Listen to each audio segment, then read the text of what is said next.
À votre avis, sur le hot dog qui vend à 7 euros, quel est son coût matière? Combien ça lui coûte de le faire? Je dirais que ça doit coûter dans les 2 euros. 2 euros. Je dirais quand même 3 euros. Et tu penses qu'il lui reste combien à la fin, une fois qu'il a payé ses salaires, son stand et tout ça? 1 euro, ouais. Il doit lui rester peut-être à peu près 30% de son chiffre. Il doit lui rester, allez, 1 euro par hot dog. Bon, on va voir si les petits gourmands là, ils avaient raison ou pas. Faut savoir que c'était un hot dog qui était servi avec des petites chips de frites en accompagnement. Un délice. Quoi qu'il en soit, le premier élément à retirer qui ne reviendra jamais au restaurateur, c'est la TVA.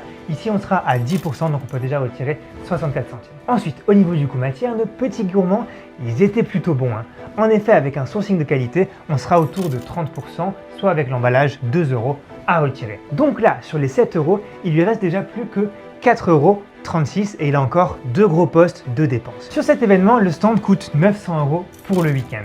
Et on a le staff aussi. Sur la vidéo, on peut voir qu'ils sont 4 sur cette période de petit rush. Donc on peut compter autour de 3 personnes en moyenne pour les 24 heures d'événement. Ça nous donne en gros 72 heures à rémunérer avec un coût horaire de 16 euros en coût entreprise. Ça nous donne 1150 euros. Donc en gros, ils sont à plus de 2000 euros de coûts fixes à amortir avant de commencer à dégager un semblant de bénéfice. Avec leur marge brute à 4,36 euros et en ajoutant quelques petits autres frais comme la commission du TPE, ce sera à partir de 500 hot dogs vendus qui commenceront à faire une petite marge. Et encore, il faudra prendre en compte toute la logistique autour de l'événement pour la préparation, l'installation, etc. Finalement, pour dégager 1 euro par hot dog, comme l'annonçaient les petits gourmands du début, ils doivent vendre plus de 600 hot dogs. Alors, rentable?